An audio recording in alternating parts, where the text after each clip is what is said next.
আসসালামু আলাইকুম দর্শক মণ্ডলী, সবাইকে স্বাগত জানাচ্ছি আমাদের আজকের বাংলাদেশ স্টুডিও অনুষ্ঠানে। আপনারা জানেন যে প্রতি সোমবার নিয়মিতভাবে এই অনুষ্ঠান আমরা সরাসরি সম্প্রচার করে থাকি এবং বাংলাদেশের যে কোনো বিশেষ দিনে, বাংলাদেশের রাজনৈতিক ধারাবাহিকতায় কোনো উত্থান কিংবা পতনের যে কোনো দিনে আমরা এই অনুষ্ঠান নিয়ে আপনাদের সামনে সরাসরি হাজির হয়ে আজকে বিশেষ অভিমত অনুষ্ঠান, এবং আপনারা জানেন নতুন করে বলার কিছু নেই কেন আজকে আমরা এই অভিমত বাংলাদেশ স্টুডিও অনুষ্ঠান নিয়ে আপনাদের সামনে হাজির হয়েছে।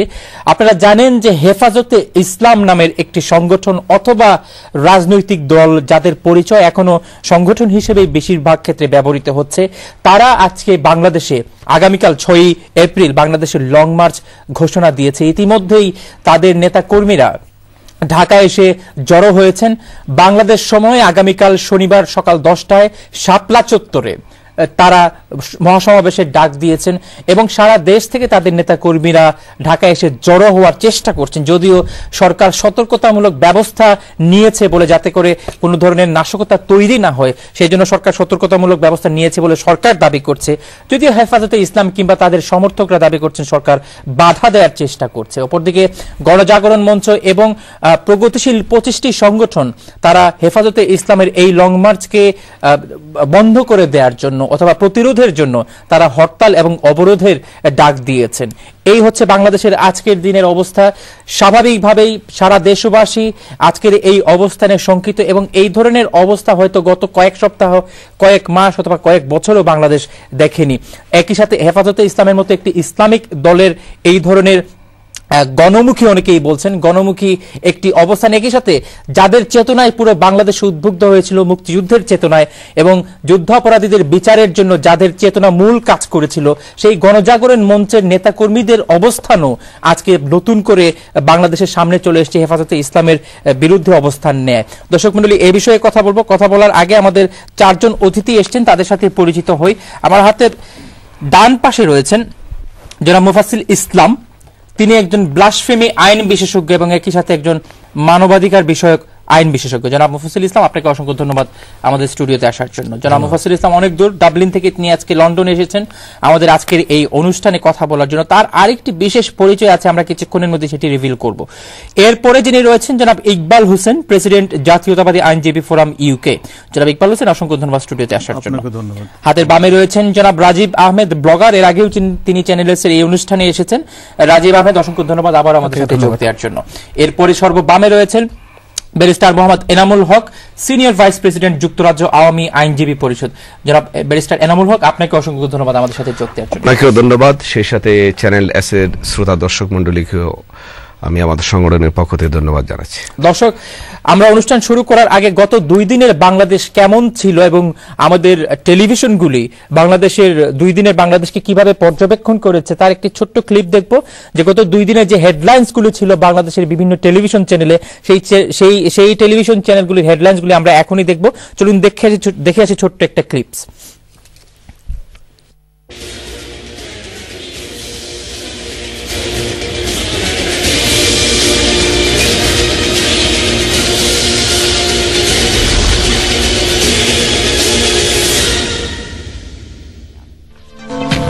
রোববার থেকে লাগাতার হরতালের হুমকি হেফাজতে ইসলামের। সমাবেশে কেউ যাতে নাশকতা করতে না পারে সে ব্যাপারে আলেমদের সজাগ থাকার আহ্বান প্রধানমন্ত্রীর।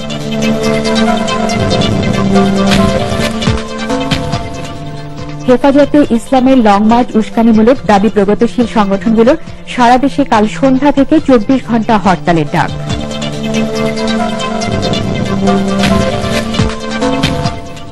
শনিবার মতিঝিলে হেফাজতে ইসলামকে সমাবেশের অনুমতি দিল জিএমপি। পাল্টাপাল্টি কর্মসূচি গুরুত্বের সাথে পর্যবেক্ষণ করছে সরকার, জানালেন স্বরাষ্ট্রমন্ত্রী। সরকার এখনই পদত্যাগ করলে আর হরতাল দেবে না বিরোধী দল।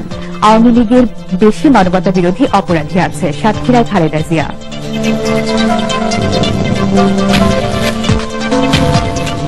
এবং জামায়াত নিষিদ্ধের উদ্যোগ না নিলে আরো কঠোর কর্মসূচি দেওয়ার হুঁশিয়ারি গণজাগরণ মঞ্চের। কাল সন্ধ্যা থেকে দেশ জুড়ে 22 ঘণ্টা অবরোধের ঘোষণা। লং মার্চ সফল করতে ঢাকা পৌঁছেছেন হেফাজতের সংগঠক আল্লামা শফি। লং মার্চ ঠেকাতে হরতাল ঘোষণা। লং মার্চ শান্তিপূর্ণ হলে বাধা দেওয়া হবে না, জানালেন 14 দল নেতারা। সহিংসতা হলে দায় 18 দলের, মন্তব্য স্বরাষ্ট্রমন্ত্রীর। মুক্তিযুদ্ধ ও ধর্মকে মুখোমুখি দাঁড় করানো হয়েছে, অভিযোগ মির্জা ফখরুলের। সরকারের প্রতি পদত্যাগের আহ্বান। এবং রাজনৈতিক অস্থিরতার ব্যবসায়ীদের উদ্বেগ, স্থিতিশীলতার অভাবে বিনিয়োগ বাধাগ্রস্ত হচ্ছে, মন্তব্য ড্যান মজিনার। হেফাজতের বিরুদ্ধে শুক্র ও শনিবারের হরতাল সফল করার আহ্বান সামাজিক, সাংস্কৃতিক এবং পেশাজীবী সংগঠনগুলোর। হরতাল প্রত্যাহার না করলে 7 এপ্রিল থেকে লাগাতার হরতালের হুমকি হেফাজতে ইসলামের। মানুষ হত্যার জন্য প্রধানমন্ত্রীকেই হুকুমের আসামি করতে হবে, সাতক্ষীরার জনসভায় বললেন খালেদা জিয়া।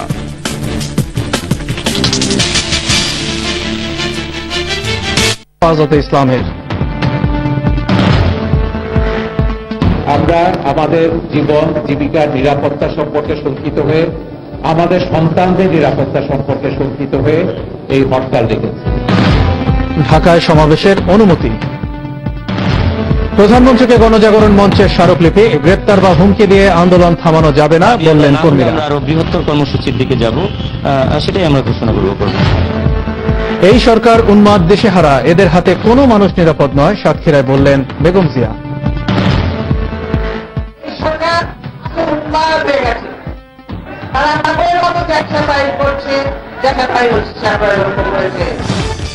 জামাত নিষিদ্ধের দাবিতে প্রধানমন্ত্রীর কাছে গণজাগরণ মঞ্চের স্মারকলিপি, শনিবার জোহরের পর থেকে শাহবাগে অবস্থান। যুদ্ধাপরাধী বাঁচানোর লং মার্চের বিরুদ্ধে মুক্তিযোদ্ধাদের হরতাল, পাল্টা লাগাতার হরতালের হুমকি হেফাজতের। লং মার্চ শান্তিপূর্ণ হলে সহযোগিতা, নৈরাজ্যে কঠোর ব্যবস্থার হুঁশিয়ারি স্বরাষ্ট্রমন্ত্রী। জামায়াতের ফাঁদে পা না দিতে তথ্যমন্ত্রীর আহ্বান। জামায়াতের সহিংসতায় নিহত পুলিশ সদস্যদের পরিবারকে প্রধানমন্ত্রীর সহায়তা, বিচার সহ সুখে দুঃখে পাশে থাকার আশ্বাস। এবং দুর্নীতি ঢাকতেই যুদ্ধাপরাধীদের বিচার, অভিযোগ খালেদা জিয়ার, প্রধানমন্ত্রীকে ভারত চলে যাবার পরামর্শ। শনিবারের হরতাল সফল করার আহ্বান 25 সংগঠনের নেতাদের। লাগাতার হরতালের হুমকি হেফাজতে ইসলামের। নাশকতার আশঙ্কা দেখা দিলে লং মার্চের বিষয়ে প্রশাসনিক ব্যবস্থা জানালেন স্বরাষ্ট্রমন্ত্রী। হেফাজতে ইসলামের লং মার্চে বিশৃঙ্খলা হলে দায় সরকারের, সাতক্ষীরার সমাবেশে বললেন খালেদা জিয়া। জামায়াত নিষিদ্ধের বিষয়ে প্রধানমন্ত্রীর অবস্থান জানতে চেয়ে স্মারকলিপি দিয়েছে গণজাগরণ মঞ্চ, অন্যথায় নতুন কর্মসূচির। লং মার্চে বাধা দিলে লাগাতার হরতালের হুমকি হেফাজতের। লং মার্চ প্রতিরোধে হরতালের ডাক 30 সংগঠনের। লং মার্চ কর্মসূচিতে অরাজকতা হলে দায় সরকারের, সাতক্ষীরায় জনসভায় খালেদা জিয়ার হুঁশিয়ারি। হেফাজতের কর্মসূচিতে কেউ যেন নাশকতা করতে না পারে, সতর্ক থাকতে আলেমদের প্রতি আহ্বান প্রধানমন্ত্রী। লং মার্চ প্রতিহত করতে অবরোধ কর্মসূচি গণজাগরণ মঞ্চের, প্রধানমন্ত্রীর কাছে স্মারকলিপি।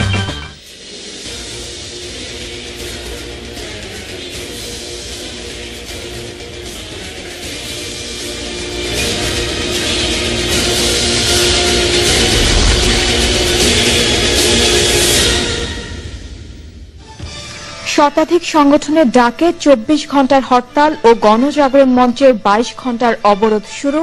হেফাজতের লং মার্চকে কেন্দ্র করে উদ্বেগ, উৎকণ্ঠা। পরিবহন না পেয়ে চট্টগ্রামের ওয়াসা মোড়ে হেফাজতের অবস্থান। লং মার্চ ঠেকাতে সিটি গেটে ঘাতক দালাল নির্মূল কমিটি। জামায়াত রক্ষার লং মার্চের বিরুদ্ধে অনেক ইসলামী সংগঠন, যুদ্ধ অপরাধীদের বাঁচানোর চেষ্টা না করার আহ্বান। সরকার নিজেই অস্থিতিশীলতা চায়, দাবি বিএনপির। 18 দল নাশকতা করতে পারে, আশঙ্কা আওয়ামী লীগের। এবং চরাঞ্চলের জন্য আগামী বাজেটে বিশেষ বরাদ্দের ইঙ্গিত। মুন্সিগঞ্জে কৃষি বাজেট, কৃষকের বাজেট আলোচনায় অর্থমন্ত্রী। কাল হেফাজতের লং মার্চ, বাধা এলে রোববার থেকে লাগাতার হরতাল, অবস্থা বুঝে ব্যবস্থা নেওয়ার ঘোষণা মন্ত্রী। লং মার্চ ঠেকাতে গণজাগরণ মঞ্চের অবরোধ ও 27 সংগঠনের হরতাল। হেফাজত যুদ্ধাপরাধীদের বাঁচাতে যায়, দাবি নির্মূল কমিটির। হেফাজতের কর্মসূচিতে বাধা এলে পরিস্থিতির দায় সরকারের, বেগম জিয়ার হুঁশিয়ারি। সরকার পতনের গণ আন্দোলনের ডাক। সংখ্যালঘু নির্যাতন নিয়ে কমিটি গঠনের হাইকোর্টের নির্দেশ। প্রকৃত অপরাধীদের শনাক্ত করুন, বললেন ড্যান মজিনা। এবং বেপরোয়া গাড়ি চালানোর জেরে রাজধানীতে 2 ট্রাকের মুখোমুখি সংঘর্ষে ট্রাকের হেলপার নিহত, আহত 1।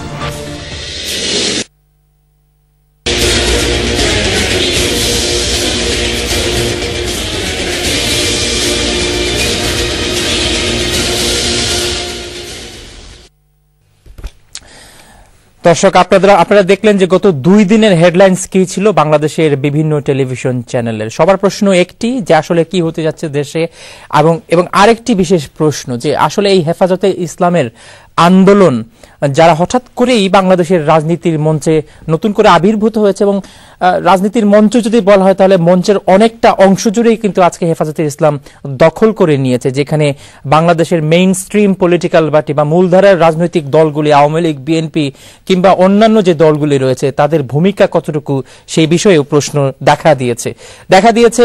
গণজাগরণ মঞ্চ যারা যে উদ্দাম একটি চেতনা নিয়ে বাংলাদেশে আবির্ভূত হয়েছিল, তাদের আজকের অবস্থান অনেকেই বলছেন প্রশ্নবিদ্ধ। তাদের কিছু ভূমিকা, একই সাথে তাদের কিছু পদক্ষেপ, যারা সমর্থক তারাও বলছেন যে অনেক প্রশ্নবিদ্ধ ছিল তাদের কিছু ভূমিকা এবং তাদের আন্দোলনের কিছু কৌশল। এর প্রেক্ষিতে যখন নাস্তিকতা শব্দটি এই পুরো আন্দোলনের সাথে জড়িত হয়ে যায়, তখনই হেফাজতে ইসলাম সহ আরো কিছু রাজনৈতিক বা সামাজিক সংগঠন আজকের এই রাজনৈতিক মঞ্চকে দখল করছে বা হয়তো পেছন থেকে অনেকেই সমর্থন দিচ্ছেন। এই বিষয়ে আমরা কথা বলবো। আমি আপনার কাছে আসি, রাজীব আহমদ। যে ব্লগার এই শব্দটি আসলে বাংলাদেশের জনগণের কাছে কয়েক সপ্তাহ আগেও তেমন পরিচিত ছিল না, কিন্তু আজকে গ্রামে গঞ্জেও ব্লগার শব্দটি অনেক পরিচিতি পেয়েছে। এবং এরা যখন গণজাগরণ মঞ্চে প্রতিষ্ঠিত করলেন যুদ্ধ অপরাধীদের বিচারের জন্য, পরবর্তীতে বিতর্কের সৃষ্টি হলো, সরকারের কাছে দাবি তোলা হলো যে এই ব্লগাররা হচ্ছে যারা নেতৃত্বে আছেন তাদের অনেকেই নাস্তিক। একটি লিস্ট সরকারকে দেয়া হলো এবং সেই লিস্ট অনুসারে অনেককেই গ্রেফতার করা হলো। পাশাপাশি যে সরকার তাদেরকে সমর্থন দিয়েছিলেন শুরুতে, সেই সরকারই আজকে বলছেন, প্রধানমন্ত্রী শেখ হাসিনা থেকে শুরু করে যেটি পত্রপত্রিকাতে এসেছে, যে গণজাগরণ মঞ্চ যেন বন্ধ করে দেয়া হয়। এটি হচ্ছে একটি দৃশ্য, যখন গণজাগরণ মঞ্চ বন্ধ করে দেওয়ার একটি আহ্বান সরকারি দলের মধ্যে কাজ করছে, ঠিক বিপরীতে হেফাজতে ইসলামের যে লং মার্চকে ঘিরে যে আশঙ্কা ছিল, সেই হেফাজতে ইসলামের লং মার্চের অনুমতি সরকার দিয়েছে এবং সরকার সর্বাত্মক সহযোগিতা করবে যদি সেটি শান্তিপূর্ণভাবে সংঘটিত হয়। এই দৃশ্যগুলিকে আপনি কিভাবে মূল্যায়ন করবেন? প্রথমে আমি সম্মান জানাচ্ছি আমার 3 জন ব্লগারকে, রাসেল, শুভ এবং বিপ্লব, যারা এখন বন্দী আছেন, রিমান্ডে আছেন, এবং তাদের সাথে পরবর্তী দিনে আসিফ সহ কয়েকজন বন্দী আছেন। আমি তাদেরকে আমার সমবেদনা জানাই এবং তাদের সম্মান করি, কারণ আজকে বাংলা ভাষা যদি হিসাব করি কিংবা আমি যদি এভাবেই চিন্তা করি, মুক্তভাবে যারা চিন্তা করেন তাদের পক্ষ হয়ে তারা আজকে যে রিমান্ডে যে আছেন, আমি এই জন্য তাদেরকে সম্মান জানাই। এখন কথা হচ্ছে যে ব্লগার শব্দটি কেউই জানতেন না তা না, বাংলাদেশের এখন আপামর জনতা জানে। আমরা যদি ধরে নেই 16 কোটি জনগণ জানে, কিন্তু যারা কনসার্ন লেভেলে যারা ছিল তারা কিন্তু জানতো ব্লগিং কি কিংবা ফেসবুক কমিউনিটির মধ্যে সীমাবদ্ধ ছিল, কিন্তু এটা এখন পাবলিকের কাছে চলে গিয়েছে। হ্যাঁ, এখন ঘটনা হচ্ছে যেটা, যে ব্লগার এদের সাথে কিন্তু সাংবাদিকতা কিছুটা ডিফারেন্স আছে। সাংবাদিকতা যারা করেন, ইভেন এখন আমরা যারা বসে আছি, আমাদের বেশ কিছু নিয়ম কানুনের মধ্যে দিয়ে যেতে হয়। ব্লগিং ক্ষেত্রে সেটা অনেকটা শিথিল। সো মুক্তভাবে অনেক কথাই প্রকাশ করা যায়, যেটা নর্মাল মিডিয়াতে, মেইন স্ট্রিম মিডিয়াতে যেটা প্রকাশ করা যায় না, এবং সেই একই কারণে এটা কিন্তু জনপ্রিয় হয়েছে। এখন একই সাথে ফেসবুক, টুইটার এবং আপনার যে ব্লগ, 3টা একই সাথে রান করছে একই সাথে, এবং এর যে পুরো ওয়ার্ল্ড একটা চেঞ্জ হয়ে গেছে। আমরা যদি হিসাব করি, আমরা যে আরাবিয়ান স্প্রিং বলি কিংবা যাই বলি, এগুলোর জন্য দায়ী কিন্তু এই মিডিয়া। এখন বাংলাদেশে তার ছোঁয়া লাগবে না, এটা হয় না। তরুণ প্রজন্মের হাতে মোবাইল আছে, অনলাইন আছে, ইন্টারনেট ফ্যাসিলিটি আছে, চলে যাবে এবং তারা মত প্রকাশ করবে। আমি চলে আসতেছি। আমি কিন্তু আপনার খেয়াল আছে কিনা, আমি কিন্তু আগে যে অনুষ্ঠানে আমি বলেছি যে ধর্মকে হাতিয়ার করে এমন কিছু নাই যেটা করা সম্ভব না। আপনার খেয়াল আছে কিনা? আমি কিন্তু বলেছিলাম, সেই জিনিসটা কিন্তু এখন হচ্ছে। আমি কোনো ভবিষ্যৎ দোষটা নই, কিন্তু আমি কিন্তু সেটা বলেছিলাম এবং সেটাই কিন্তু আস্তে আস্তে করা হয়েছে। যে প্রাথমিক যে কথাটা বলা হয়েছে, গণজাগরণ মঞ্চকে আমি একটি তরুণদের এবং বাংলাদেশের মানুষের আশা ভরসার স্থল হিসাবে দেখি, আমি পার্সোনালি দেখি। কারণ এই যে আমরা কিন্তু কেউ হ্যাপি না, আমরা যে 2টি দল আছে তারা একের পর এক আসছে, কিংবা মাঝখানে আর্মি এসে কিছুটা আমাদের গণতন্ত্র শিখিয়ে যাচ্ছে, আমরা কিন্তু কেউ হ্যাপি না তাতে। সো আমরা কিন্তু একটা আশা ভরসা স্থল হিসেবে দেখেছিলাম। এখন সামহাউ একটা অংশ যখন সরকার তাকে বলেছে okay you can move on কিংবা সামথিং লাইক দ্যাট, সরকার যখন বলেছে হ্যাঁ আমরা পক্ষে আছি, বা বিরোধী দল যখন দেখেছে যে সরকার তাদের পক্ষে আছে, তো বিরোধী আলটিমেটলি তার বিরুদ্ধে চলে গেছে। কারণ এখানে দুই দল মার্চ করতে পারেন, এটা তো আর্মির কোন অনুষ্ঠান না যে দুই নেত্রী সুরসুর করে, আমি সরি আমার ল্যাঙ্গুয়েজের জন্য, যে ব্যাপারটা সেটা না, এটা সাধারণ মানুষের জায়গা। সো প্রথমেই নাস্তিক হিসেবে অ্যাটাক করা হয়েছে, এবং বলাই বাহুল্য আপনার এই এসটিভিতেই আমি যদি নেতৃস্থানীয় মনে করি যে গণজাগরণ মঞ্চে যারা আছে তাদের বেশ কয়েকজনের সাথে আপনাদের কথা হয়েছে, আপনারা নিশ্চিতভাবেই জানেন যে তারা কেউ নাস্তিক নন। এখন ব্যাপারটা হচ্ছে কেউ নাস্তিক হবে কি হবে না এটা তার ব্যক্তিগত বিষয়, কিন্তু তারা কিন্তু সেটা কনফার্ম করেছেন। এখন ইভেন এমনকি অনেককে তারা নাস্তিক হিসাবে বলছেন যারা নাস্তিকতা আশপাশে নাই। জি, এবং যাদেরকে গ্রেফতার করা হয়েছে তারা কি বলেছে তারা নাস্তিক? তারা তাদের মত প্রকাশ করেছে। আসিফ মহিউদ্দিনকে বলা হচ্ছে তিনি স্বীকৃত নাস্তিক। সে তো সবকিছুর বিরুদ্ধেই বলে, সে সবকিছুর বিরুদ্ধে। এখন কথা হচ্ছে যে সেই কথাটাকে আজকে শুরু করেছে না 1-2 বছর আগে? কিছুর বিরুদ্ধে বলা আর কারো অনুভূতিতে আঘাত দেওয়া কি একই বিষয়? এখন অনুভূতিটা এরকম, আমি বলি আপনাকে, আজকে আমি যখন দেখলাম যে 13 দফা যেটা বলা হয়েছে সেখানে রাসূলের পর এক জায়গায় সাল্লাল্লাহু আলাইহি ওয়াসাল্লাম ইউজ করা হয় নাই। গতকালকে আমি যখন কিছু হাদিস আমি দিলাম ফেসবুকে, তখন আমার এক ছোট বলতেছে ভাই আপনি প্লিজ সাল্লাল্লাহু আলাইহি ওয়াসাল্লাম ইউজ করেন। তো এই যে পত্রিকা এসেছে এবং আমার কাছে আমি আপনাকে দেখাতে পারবো, সেটা আপনার যে 9 দিগন্তে এসেছে, তো সেটা যখন তারা যখন সাল্লাল্লাহু আলাইহি ওয়াসাল্লাম ইউজ করতেছে, তারা তো এখানে কোটি মানুষের মনে দুঃখ কষ্ট লেগে গেল। তো আপনার ধর্মানুভূতি জিনিসটা কি, এটা তো আসলে খুব একটা বায়বীয় একটা ব্যাপার, এটা কারো লাগবে না। আপনার ইভেন সরাসরি আমি আমাদের সময় কম, আমি আপনার কাছে পরে আসবো, একই প্রশ্ন আমি আবারও আপনাকে করব, তবে তার আগে আমি আপনার কাছে আসতে চাই, আপনার কাছে এই সেগমেন্টে সময় কম রাখবো, 1 মিনিটে বলতে হবে আমাদেরকে যে এই সরকারের সর্বশেষ অবস্থান, গণজাগরণ মঞ্চের সাথে যারা উদ্যোক্তা ছিলেন, যারা প্রথম নেতৃত্বস্থানীয় ছিলেন ব্লগিং এ কিংবা এই অনলাইন অ্যাক্টিভিজমের সাথে, তাদের অনেকেই গ্রেফতার করা হয়েছে, যেটি সরকারের শুরু থেকে দেখা যায়নি। আবার বিপরীত দৃশ্য হেফাজতে গণজাগরণ মঞ্চের বিরুদ্ধে, যে গণজাগরণ মঞ্চে সরকার সহযোগিতা দিয়েছে, যার বিরুদ্ধে সরকার তাদেরকে এখন সহযোগিতা দিচ্ছে, যদি অনুমতি দিয়েছে এবং শান্তিপূর্ণভাবে হলে সর্বাত্মক সহযোগিতা দেয়া হবে বলেও ঘোষণা করা হয়েছে। এই দৃশ্যটিকে আপনি কিভাবে দেখছেন? প্রথমেই আপনাকে একটু কারেক্ট করতে চাই, যারা হেফাজতে ইসলাম তারা কিন্তু গণজাগরণ মঞ্চের বিরুদ্ধে আন্দোলন করছে না, তারা করছে ব্লগারদের বিরুদ্ধে। এবং আমি আপনাকে গণজাগরণ মঞ্চ ভেঙে দেওয়ার ঘোষণাও তাদের ছিল, সেটা গণজাগরণ প্রথমে তারা কখনোই, আমার জানা মতে নেই, আপনার জানা মতে নেই, কিন্তু এটি বাস্তবতা যে গণজাগরণ মঞ্চ তারা ভেঙে দিতে চায়। আর দ্বিতীয় কথা হচ্ছে, এটি কিন্তু বাস্তবতা, গণজাগরণ মঞ্চ তারা ভেঙে দিতে চায়, সুতরাং আপনাকে আপনার কথাটা আমি হজম করে নিলাম। দ্বিতীয় কথা হচ্ছে যে উনি যে কথাটা বলেছেন আমি তীব্রভাবে নিন্দা জানাই। প্রথম কথা হচ্ছে, একটা কথাই উঠে গেছে যে ব্লগার, দেখুন আমরা কিন্তু আরো বৃহত্তম ব্লগার গোষ্ঠী, এবং আমরা কিন্তু সব থিয়েস্ট, নট এথিয়েস্ট, এবং আমরা কিন্তু অ্যান্টিথেইস্ট না। এখানে অ্যান্টিথেইস্ট যারা, তারা হচ্ছে ধর্মবিদ্বেষী, এবং এই ধর্মবিদ্বেষী ভিতরে ওই 3 জন রয়ে গেছেন, যথেষ্ট প্রমাণাদি রয়ে গেছে বাংলাদেশে, যে 3 জনকে এখন অ্যারেস্ট করা হয়েছে। এবং এই গ্রুপটা, এদের গ্রুপটা বাংলাদেশে এথিস্ট বাংলাদেশ নামে একটা ব্লগ আছে, তারা কিনা বহু বছর ধরে এইসবের সাথে জড়িত, এবং তারা ডাইরেক্টলি ইসলামের বিরুদ্ধে হেইট প্রকাশ করে। আপনি যে বলেছেন কোন ধর্মচিন্তার বিরুদ্ধে আপনি মুসলমান হতে পারেন, নাও হতে পারেন, কিন্তু তার ভিতরে বিরুদ্ধে কথা বলা এবং তার বিরুদ্ধে হেইট প্রকাশ করার অধিকার কারো নেই, এবং এতে শান্তি বিঘ্নিত হয়, এতে আমাদের সভ্যতার কোনো প্রকাশ পায় না। আরেকটু কনক্রিট ছিল যে সরকারের বর্তমান অবস্থান, এটিকে আপনি কিভাবে দেখছেন? সরকার একেবারেই তার দলীয় করে নিজেকে গণজাগরণ মঞ্চের সাথে মিলিয়ে ফেলেছেন। ওনারা কখনোই নিউট্রাল ভূমিকা পালন করছে। অ্যারেস্ট করার পরেও বলছেন? হ্যাঁ, অবশ্যই, কারণ গণজাগরণ মঞ্চকে সমস্ত সুযোগ সুবিধা দিচ্ছে, কিন্তু অ্যাট দ্য সেম টাইম গণজাগরণের যে হরতাল ডাকা হয়েছে শুক্র শনিবার, তার প্রতি কোনো ধিক্কার জানাচ্ছেন না, তাকে এবং সমালোচনা পর্যন্ত করেননি।